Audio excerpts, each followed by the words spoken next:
નમસ્કાર. દિવસભરના તાજા સમાચારોમાં તમારું સ્વાગત છે. તમારી સાથે હું છું પિનલગીરી ગોસ્વામી. સમાચારો વિસ્તારથી જાણીએ એ પહેલા મહત્વના સમાચારો ઉપર એક નજર. નમસ્કાર મિત્રો. આજે તારીખ 10મી માર્ચ 2025 મહત્વની હેડલાઇન્સ ઉપર નજર નાખીએ તો આગામી 5 દિવસ ગરમીનું યલો એલર્ટ આપવામાં આવ્યું છે. ત્યારે વાત થશે 5 સ્થળે સ્માર્ટ પાર્કિંગ શરૂ થશે. QR કોડથી તેને પેમેન્ટ કરવામાં આવશે. વાત છે અમદાવાદ શહેરની. ત્યારે આગળ વાત થશે બોલો બુટલેગરે દારૂનો ધંધો કરવા માટે ભેંસનો તબેલો ભાડે રાખ્યો છે. વાત છે સુરતની. ત્યારે આગળ વાત થશે વડોદરામાં અનાજ કીટ આપવાના બહાને દાગીના પડાવતી ટોળકી સક્રિય થઈ છે. ત્યારે વાત થશે સિરિયામાં 2 દિવસમાં 1000 લોકોના મોત થયા છે. આગળ વાત થશે મહિલા દિવસે જ દિવ્યાંગ યુવતી ઉપર દુષ્કર્મ આચરવામાં આવ્યું છે. ત્યારે વાત થશે ATM કાર્ડ બદલીને વૃદ્ધોના રૂપિયા ઉપાડી લેતા 2 આરોપીઓ ઝડપાયા છે. આગળ વાત થશે હિન્દુઓ પાછા જાઓ. કેલિફોર્નિયામાં મંદિરમાં તોડફોડ સામે આવી છે. ત્યારે વાત થશે રિક્ષા યુનિયનની પહેલને લીધે 800 ડ્રાઈવરોએ યુનિફોર્મ પહેર્યા. ત્યારે વાત થશે ઇસ્કોન પોલીસ ચોકી પાસે જાહેરમાં દારૂની મહેફિલ યોજાઈ હતી. ત્યારે આગળ વાત થશે ગુજરાતીઓ ગરમીથી ત્રાહિમામ પોકારી ઉઠશે. હવામાન વિભાગની મોટી આગાહી. ત્યારે વાત થશે તહેવારોની ઉજવણી. સુરતના ઉધના સ્ટેશન પર મુસાફરોનો જમાવડો જોવા મળ્યો છે. આગળ વાત થશે સાહિત્ય સર્જન અને સમાજ ઉપયોગી કાર્યોને મુખ્યમંત્રીએ બિરદાવ્યું છે. ત્યારે વાત થશે નીતા અંબાણીએ 61 વર્ષની ઉંમરે મહિલાઓને શીખવ્યા છે યોગા. આગળ વાત થશે ઉનાળા અંગે હવામાન શાસ્ત્રી અંબાલાલ પટેલની મોટી આગાહી સામે આવી છે. ત્યારે વાત થશે પ્રજાપતિ સમાજને જમીન ફાળવવામાં આવી છે. હવે મિત્રો સમાચારો વિસ્તારથી. સમસ્ત પ્રજાપતિ સમાજ દ્વારા ગુજરાત દ્વારા તારીખ 9 માર્ચ 2025ના રોજ ઈપા ફાર્મ શેરતા ગાંધીનગર ખાતે સંમેલન યોજાયું હતું. આ કાર્યક્રમ અંતર્ગત સમસ્ત પ્રજાપતિ સમાજ ગુજરાતને શેરતા ગાંધીનગર મુકામે સામાજિક અને શૈક્ષણિક સ્કૂલ બનાવવા માટે જમીન ફાળવવામાં આવી છે. જે અનુસંધાને ગુજરાતના તમામ પ્રજાપતિ પરિવારજનો દ્વારા મુખ્યમંત્રી ભૂપેન્દ્રભાઈ પટેલનું સન્માન કરવામાં આવ્યું હતું. મિત્રો અન્ય મહત્વના સમાચારની વાત કરીએ તો ઉનાળા અંગે હવામાન શાસ્ત્રી અંબાલાલ પટેલની આગાહી. આ વખતે અસહ્ય ગરમી પડશે તે હવામાન વિભાગ અને અંબાલાલ પટેલે આગાહી કરી છે. જે અંતર્ગત એપ્રિલ અને મેમાં અંગ દજાડતી ગરમીનો સામનો કરવો પડશે. સૂર્યના પ્રકોપથી લોકોએ સાવધ રહેવું પડશે અને અકારણ ઘરની બહાર નીકળવાનું ટાળવું પડશે. ડોક્ટરો પણ ગરમીમાં નાગરિકોને વારંવાર પાણી પીવા માટે અને ડિહાઇડ્રેશન ન થાય તે માટે તાજા ફળો અને હળવો ખોરાક ખાવાની સૂચના આપે છે. મિત્રો અન્ય મહત્વના સમાચારની વાત કરીએ તો નીતા અંબાણીએ 61 વર્ષની ઉંમરે મહિલાઓને શીખવ્યા છે યોગા. નીતા અંબાણી કળા અને સંસ્કૃતિને પ્રોત્સાહન આપવા માટે જાણીતા છે. બોલિવૂડની રંગીન દુનિયાથી લઈને ક્રિકેટ સુધી નીતા અંબાણી દરેક જગ્યાએ યોગદાન આપતા રહે છે. નીતા અંબાણી યોગમાં પણ નિપુણ છે. તાજેતરમાં નીતા અંબાણીનો યોગ કરતો એક વિડીયો સોશિયલ મીડિયા પર વાયરલ થઈ રહ્યો છે. વિડીયોમાં નીતા અંબાણી લોકોને યોગ આસનો અને તેના ફાયદાઓ વિશે જણાવતા જોવા મળે છે. મિત્રો અન્ય મહત્વના સમાચારની વાત કરીએ તો સાહિત્ય સર્જન અને સમાજ ઉપયોગી કાર્યોને મુખ્યમંત્રીએ બિરદાવ્યું છે. કેન્દ્રીય ગૃહ અને સહકારિતા મંત્રી અમિતભાઈ શાહે મુખ્યમંત્રી ભૂપેન્દ્રભાઈ પટેલની ઉપસ્થિતિમાં યોગનિષ્ઠ જૈનાચાર્ય શ્રીમદ બુદ્ધિસાગર સુરીશ્વરજી મહારાજની 150મી જન્મ જયંતિ નિમિત્તે સ્મારક સિક્કાનું વિમોચન કર્યું. આ તકે કેન્દ્રીય મંત્રીએ ઉપસ્થિત જૈનાચાર્યો અને ગુરુ ભગવંતોના આશીર્વાદ પ્રાપ્ત કરીને સમગ્ર આયોજન બદલ બુદ્ધિવાણી ફાઉન્ડેશનને અભિનંદન પાઠવ્યા હતા. મિત્રો અન્ય મહત્વના સમાચારની વાત કરીએ તો તહેવારોની ઉજવણી. સુરતના ઉધના સ્ટેશન ઉપર મુસાફરોનો જમાવડો.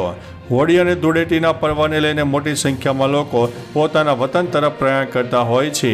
જેમાં ટ્રેન મારફતે લોકો મોટી સંખ્યામાં પોતાના વતન જતા હોય છે. ત્યારે સુરતના ઉધના રેલવે સ્ટેશન ખાતે મુસાફરોનો જમાવડો જોવા મળ્યો. પશ્ચિમ રેલવે દ્વારા હોળી સ્પેશિયલ ટ્રેનો દોડાવાઈ રહી છે. આ ટ્રેનોને ઉનાળુ વેકેશન સુધી દોડાવાશે.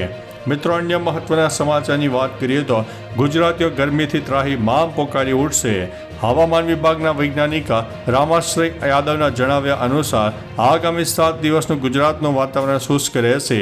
આગામી 5 દિવસે કચ્છ અને સૌરાષ્ટ્રના કેટલાક જિલ્લાઓમાં અત્યંત ગરમી પડવાની શક્યતાને પગલે હીટવેવ જાહેર કરવામાં આવ્યું છે, એટલે કે ગરમીનું યલો એલર્ટ જાહેર કરાયું છે.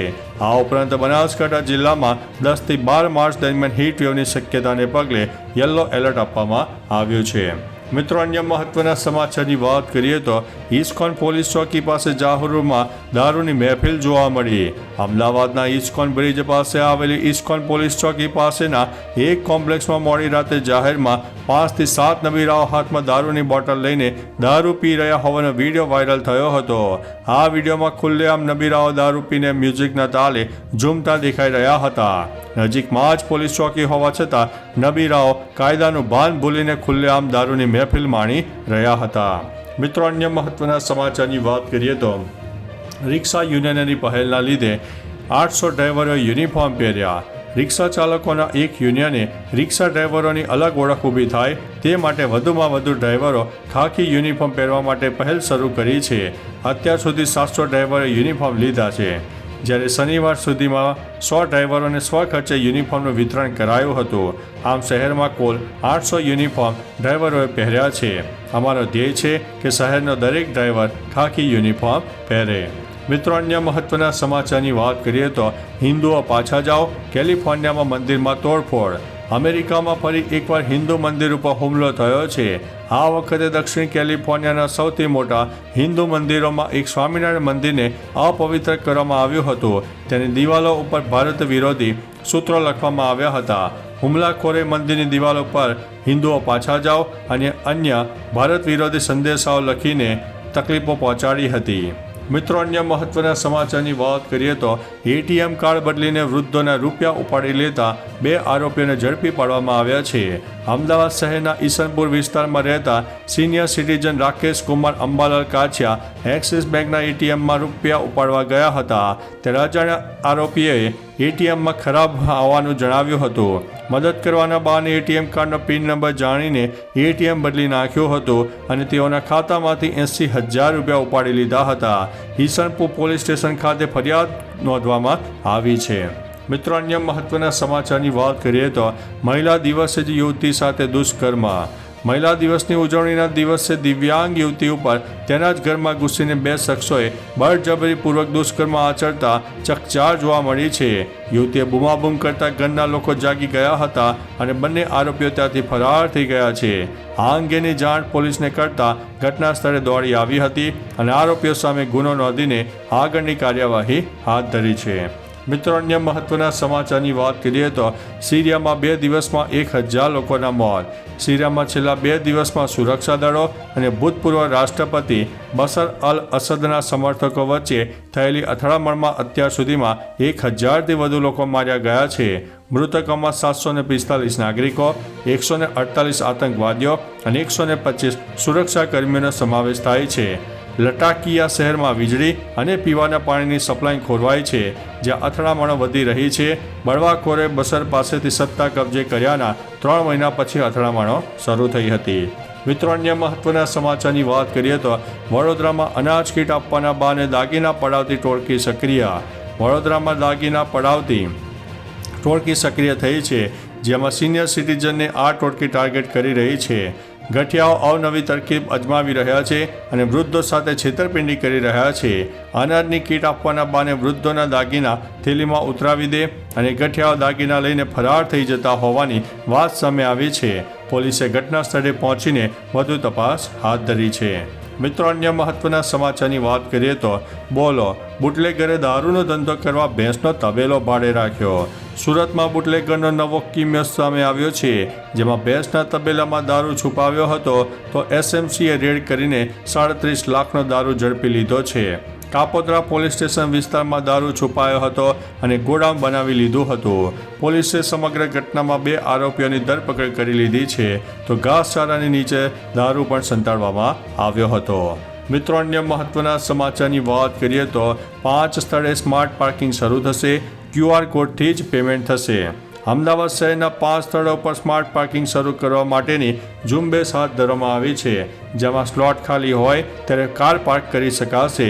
જતી વખતે QR કોડ સ્કેન કરવો પડશે. ઝાયડસ હોસ્પિટલથી હેબતપુર રોડ 160, સોબો સર્કલથી મારી ગોલ્ડ સર્કલ 105, મીઠાખાડીથી law garden 170, CG road 306, university road 350 ખાતે પાર્કિંગ શરૂ કરવામાં આવશે. મિત્રો, અન્ય મહત્વના સમાચારની વાત કરીએ તો આગામી 5 દિવસ ગરમીનું યલો એલર્ટ આપવામાં આવ્યું છે. હવામાન વિભાગે ગરમીને લઈને આગાહી વ્યક્ત કરી છે, જેમાં જણાવ્યું છે કે માર્ચ 2025માં રાજ્યમાં લઘુત્તમ અને મહત્તમ તાપમાન સામાન્યથી ઊંચું રહેશે તથા હીટવેવના દિવસોની સંખ્યામાં પણ વધારો થવાની સંભાવના છે. એવામાં હવામાન વિભાગ દ્વારા આગામી 5 દિવસ સૌરાષ્ટ્ર અને કચ્છના કેટલાક જિલ્લામાં ગરમીનું યલો એલર્ટ આપવામાં આવ્યું છે.